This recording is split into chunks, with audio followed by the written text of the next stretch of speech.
আসসালামু আলাইকুম ওয়া রাহমাতুল্লাহি ওয়া বারাকাতুহু। বিসমিল্লাহির রহমানির রহিম। আলহামদুলিল্লাহি রাব্বিল আলামিন ওয়াল আকিবাতু লিল মুত্তাকিন ওয়াসসালাতু ওয়াসসালামু আলা নাবিয়্যিহি মুহাম্মাদিন ওয়া আলিহি ওয়া আসহাবিহি আজমাইন। আম্মা বাদ। সম্মানিত দিনদার ভাই ও বোনেরা, আমি আজ আপনাদের সম্মুখে পবিত্র কোরআনুল কারীমের 13টি গুরুত্বপূর্ণ আয়াত আলোচনা করব। এই 13টি আয়াত অত্যন্ত গুরুত্বপূর্ণ। এই 13টি আয়াতকে আয়াতে শিফা বলা হয়। মৃত্যু ছাড়া, মরণ ছাড়া মানুষের যত প্রকারের সমস্যা রয়েছে, আল্লাহর রহমতে এই 13টি আয়াতের আমল করলে সমস্যার সমাধান হয়ে যায়। মানুষ যেহেতু অনেকে তার কি সমস্যা হয়েছে তারা জানে না, কি রোগ হয়েছে, না জিনের সমস্যা, না জাদুটনার সমস্যা, না কোনো শারীরিক সমস্যা। মানুষ যেহেতু পরীক্ষা নিরীক্ষার মাধ্যমে অনেকেই এটা বুঝতে পারে না। বিশেষ করে এই আয়াতগুলো তাদের জন্য অত্যন্ত গুরুত্বপূর্ণ। এই আয়াতগুলো কেউ যদি আমল করে, তারা যদি জিনের সমস্যা থাকে তাহলেও সমাধান হবে, রেজাল্ট পাওয়া যাবে। যদি জাদুটনার সমস্যা থাকে তাহলেও রেজাল্ট পাওয়া যাবে। যদি শারীরিক বা মানসিক কোনো সমস্যা থাকে তাহলে এই আয়াতগুলোর আমলের মাধ্যমে তারও সমাধান পাওয়া যাবে। এই 13টি আয়াত দুই ভাগে বিভক্ত। এই 13টি আয়াতের মধ্যে 6টি আয়াতকে মূলত আয়াতে শেফা বলা হয়, আর বাকি 7টা আয়াতকে ইনডাইরেক্টভাবে আয়াতে শেফা বলা হয়।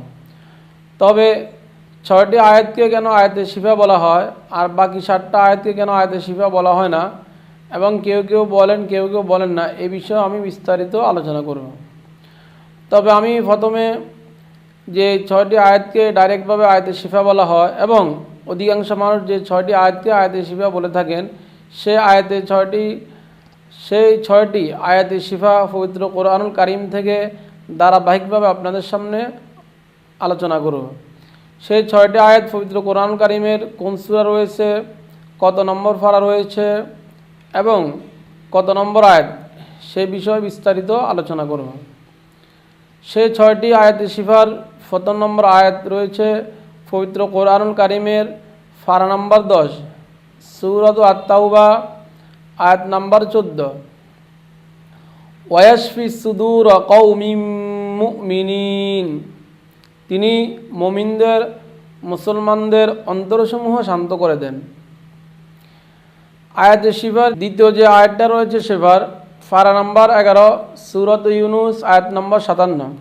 ওয়াশিফাউল লিমা ফিস সুদূর ওয়া হুদাও ওয়া রাহমাতুল লিল মুমিনিন, অর্থ এবং অন্তরের রোগের নিরাময়, হেদায়েত এবং রহমত মুসলমানদের জন্য। আয়াতে শিফার তৃতীয় যে আয়াতটা রয়েছে সেটা হচ্ছে পারা নম্বর 14, সূরাতুন নাহল, আয়াত নম্বর 69। ইয়াখরুজু মিন বুতুনিহা শারাবুম মুখতালিফুন আলওয়ানুহু ফীহি শিফা, অর্থ তার পেট থেকে বিভিন্ন রঙের পানি নির্গত হয়, যার মধ্যে মানুষের জন্য রয়েছে রোগের প্রতিকার। চতুর্থ নম্বর যে আয়াতটা রয়েছে আয়াতে শিফা, সেটা হচ্ছে পারা নম্বর 15, সূরাত বানী ইসরাঈল, আয়াত নম্বর 82। অনুনাজ্জিলু মিনাল কুরআনি মা হুয়া শিফাউন ওয়া রাহমাতুল লিল মুমিনিন, অর্থ আমি এই কোরআনে এমন বিষয় নাজিল করি যা রোগের সুচিকিৎসা এবং মুমিনের জন্য রহমত স্বরূপ। আয়াতে শিফার 5 নম্বর আয়াতটি রয়েছে পারা নম্বর 19, সূরাত আশ-শুআরা, আয়াত নম্বর 80। ওয়া ইযা মারিদতু ফাহুয়া ইয়াশফিন, অর্থ যখন আমি রোগাক্রান্ত হই তখন তিনি সুস্থতা দান করেন। আয়াতে শিফার 6 নম্বর যে আয়াতটা রয়েছে সেটা হচ্ছে পারা নম্বর 24, সূরাত হামিম সাজদা, আয়াত নম্বর 44। কুল হুয়া লিল্লাযীনা আমানু হুদাও ওয়া শিফা, অর্থ বলুন এটা বিশ্বাসীদের জন্য হেদায়েত এবং রোগের প্রতিকার। এ হচ্ছে যেটাকে আয়াতে শিফার মূলত 6টি আয়াত বলা হয়, অর্থাৎ 6টি আয়াতে শিফা বলা হয়। এই 6টি আয়াতে শিফা, এটাকে অনেকে ডাইরেক্ট আয়াতে শিফা বলা হয় এবং অনেকে পবিত্র কোরআনুল কারীমের আয়াতে শিফা হিসেবে এই 6টি আয়াতকে জানেন। আরও 7টি আয়াত রয়েছে আয়াতে শিফা হিসেবে। ওই 7টি আয়াতে যেহেতু আয়াতে শিফা শব্দটা নাই, এই জন্য অনেকে ওই 7টি আয়াতে শিফা বলেন না। আর এই 6টি আয়াতে যেহেতু শিফা শব্দ রয়েছে, এই জন্য অনেকে এই 6টি আয়াতকে আয়াতে শিফা বলে। কিন্তু পবিত্র কোরআনুল কারীমের প্রথম সূরা সূরাতুল ফাতিহা, এই সূরার এক নাম হচ্ছে শিফা, অর্থ প্রতিষেধক। হাদিস শরীফে এসেছে, যে ব্যক্তি সূরাতুল ফাতিহা তেলাওয়াত করে পানিতে ফু দিয়ে সেই পানি পান করবে, আল্লাহর রহমতে আল্লাহ পাক তাকে দুরারোগ্য ব্যাধি থেকে সুস্থতা দান করবেন। সূরাতুল ফাতিহার 7টি আয়াত রয়েছে। আউযু বিল্লাহি বিসমিল্লাহ বাদে সূরাতুল ফাতিহার 7টি আয়াত রয়েছে, যেটা আলহামদুলিল্লাহি রাব্বিল আলামিন থেকে শুরু। এই সূরাতুল ফাতিহার 7টি আয়াতকেও শিফা বলা হয়। আমি এখন সূরাতুল ফাতিহা আপনাদের সম্মুখে তেলাওয়াত করব এবং অর্থ বলবো মূলত 7টি আয়াতের, এবং আউযু বিল্লাহি বিসমিল্লাহ পড়ব, যেহেতু এটা যে কোনো সূরা শুরুতেই পড়তে হয়। তারপরে কিভাবে এই 13টি আয়াতের আমল করতে হবে এই ব্যাপারে বিস্তারিত আলোচনা করব। আউযু বিল্লাহি মিনাশ শাইতানির রাজিম। আমি আশ্রয় চাই আল্লাহর নিকট বিতাড়িত মরদুদ শয়তানের অস্ত্রবাসা থেকে। বিসমিল্লাহির রহমানির রহিম। পরম করুণাময় অসীম দয়ালু আল্লাহর নামে শুরু করছি। আলহামদুলিল্লাহি রাব্বিল আলামিন। সমস্ত প্রশংসা আল্লাহর জন্য, যিনি বিশ্বজাহানের প্রতিপালক। আর রহমানির রহিম, যিনি অত্যন্ত মেহেরবান এবং দয়ালু। মালিক ইয়াউমিদ্দিন, যিনি বিচার দিবসের মালিক। ইয়্যাকা না'বুদু ওয়া ইয়্যাকা নাস্তাঈন। আমরা একমাত্র তোমারও ইবাদত করি এবং তোমার কাছে সাহায্য প্রার্থনা করি। ইহদিনাস সিরাতাল মুস্তাকিম। আমাদেরকে সহজ সরল সঠিক পথ দেখান। সিরাতাল্লাযীনা আন'আমতা আলাইহিম। তাদের পথ দেখান যাদের প্রতি আপনি অনুগ্রহ করেছেন, যারা আপনার অনুগ্রহ প্রাপ্ত হয়েছে। গায়রিল মাগদুবি আলাইহিম ওয়ালাদ-দাল্লিন। তাদের পথ নয় যারা অভিশপ্ত এবং যারা পথভ্রষ্ট হয়েছে। এ হচ্ছে সূরাতুল ফাতিহার অর্থ। যখন আমরা কোনো সমস্যায় পড়ব, তখন বিশেষ করে এই 13টা আয়াতের আমল করব। এই 13টা আয়াতগুলো আপনারা লিখে রাখেন কোথাও। যখনও কোনো সমস্যায় পড়বেন, অন্তত কিছু পারেন না পারেন, এই 13টি আয়াতের আমল করবেন।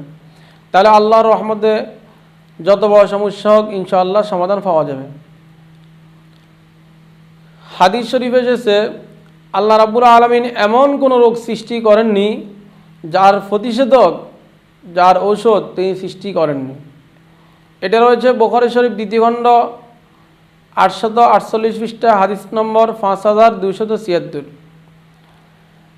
এবং এটা রয়েছে তাফসিরে কুরতুবী 10ম খণ্ড 235 পৃষ্ঠা। তাফসির রুহুল মাআনি 8ম খণ্ডে 135 পৃষ্ঠা রয়েছে। ইমাম সুরকি রাদিয়াল্লাহু তাআলা আনহু তিনি বলেন, এক রাতে আল্লাহ পাক আমাকে স্বপ্নে দেখান যে তুমি আয়াতের শেফাগুলো তোমার ছেলের কাছে পাঠ করো এবং আয়াতের শেফাগুলো একত্রিত করে কোনো পাত্রে লিখে তাকে পান করা যতক্ষণ পর্যন্ত না সে সুস্থ হয়। তখন তিনি এইরূপ করলে আল্লাহর রহমতে ওনার ছেলে সুস্থ হয়ে যায়। তাফসিরে কুরতুবী 10ম খণ্ডে 235 পৃষ্ঠা রয়েছে, যে ব্যক্তি কোরআনের মাধ্যমে শেফা চায় না, তার কোনো আরোগ্য নাই, তার কোনো চিকিৎসা নাই। যাই হোক, শেফার ব্যাপারে পবিত্র কোরআনুল কারীমের আয়াত এবং হাদিসও এই ব্যাপারে আলোচনা হয়েছে। তো আমরা এই জন্য শেফার আয়াতগুলোর উপর অত্যন্ত গুরুত্ব দিব। এখন কথা হচ্ছে আয়াতগুলো কীভাবে আমল করবেন।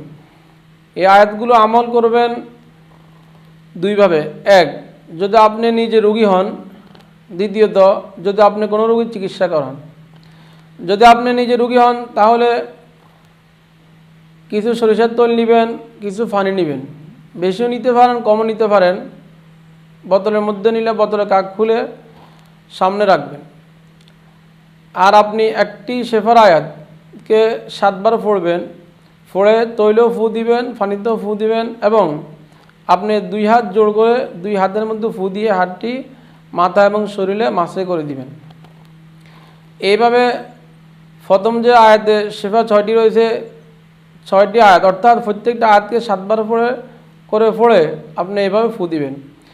এরপর সূরাতুল ফাতিহার যে 7টি আয়াত রয়েছে, সূরাতুল ফাতিহা পুরোটা একসাথে 7 বার পড়ে আপনি ফু দিবেন, তৈলেও ফু দিবেন, পানিতেও ফু দিবেন। আপনার 2 হাত তালুতে ফু দিয়ে হাত তালু দ্বারা সমস্ত শরীর এবং মাথা মাসে করে দিবেন। তাহলে একসাথে তৈলও পড়া হইল, পানিও পড়া হইল, আপনার শরীরও জারা হইল।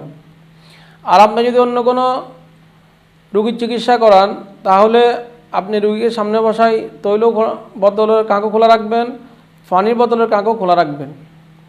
এরপর রোগীর মাথা ডাইন হাত দিয়ে বিসমিল্লাহ পড়ে মাথা হাত দিয়ে রাখবেন এবং আয়াতগুলো পড়তে থাকবেন। পূর্বের নিয়মে পড়বেন, অর্থাৎ আয়াতে শিফার একটি আয়াতকে 7 বার করে পড়ে রোগীর শরীরেও ফু দিবেন, মাথাতেও ফু দিবেন এবং তৈলের মধ্যেও ফু দিবেন, পানির মধ্যেও ফু দিবেন। এইভাবে প্রথম আয়াতে শেফা প্রত্যেকটা আয়াতকে 7 বার করে পড়ে ফু দিবেন। তারপর সূরাতুল ফাতিহা একসাথে 7 বার পড়ে ফু দিবেন। এগুলো ব্যবহার করবেন, বিশেষ করে পানি যেটা এটা প্রতিদিন 3 বার খাইবেন, সকাল দুপুর রাত্রে। এইভাবে 1 দিন, 3 দিন, 7 দিন, 14 দিন, 21 দিন, 41 দিন, অর্থাৎ আপনি সুস্থ হওয়া পর্যন্ত খাইতে থাকবেন। আর তৈল যেটা সেটা প্রতিদিন 1 বার পুরা শরীরে মালিশ করবেন, পায়ের তালু বাদে এবং শরীরের বিশেষ অঙ্গগুলো বাদে মোটামুটি পুরা শরীরে তৈলটা প্রতিদিন মালিশ করবেন। এইভাবে আপনি সুস্থ হওয়া পর্যন্ত মালিশ করতে থাকবেন। আপনি যখনই সুস্থ হইবেন তখনই এটা আর মালিশ করা লাগবে না। আপনি যদি পারেন প্রতিদিন এইভাবে সকাল এবং সন্ধ্যার পরে, অর্থাৎ মাগরিব নামাজের পরে আসার আগে প্রতিদিন এইভাবে 2 বার আমলটা করবেন। যদি নিজেকে জানান তাহলে নিজের জন্য করবেন, আর যদি অন্য কোনো রোগীকে জানান তাহলে রোগীর জন্য করবেন। আর যদি ব্যস্ততার কারণে, সময় না থাকার কারণে না পারেন, অন্তত প্রতিদিন মাগরিব নামাজের পর 1 বার করবেন। এভাবে আল্লাহর রহমতে হয়তো আপনি 3 দিন আমলটা করলেও সুস্থ হয়ে যেতে পারেন, 7 দিন করলেও সুস্থ হয়ে যেতে পারেন। আপনি আমলটা আল্লাহর উপরে বিশেষ করতে থাকবেন, হয়তোবা অল্প সময়ের ভিতরে হয়ে যেতে পারে অথবা একটু বেশি সময় লাগতে পারে। আমার ভিডিওটা ভালো লাগলে লাইক করবেন, কমেন্ট করবেন, শেয়ার করবেন আমার পরবর্তী ভিডিও পাওয়ার জন্য, এবং আমাদের চ্যানেলটিকে ভালোভাবে সাবস্ক্রাইব করবেন। আল্লাহ হাফেজ। আসসালামু আলাইকুম ওয়া রাহমাতুল্লাহি ওয়া বারাকাতুহু।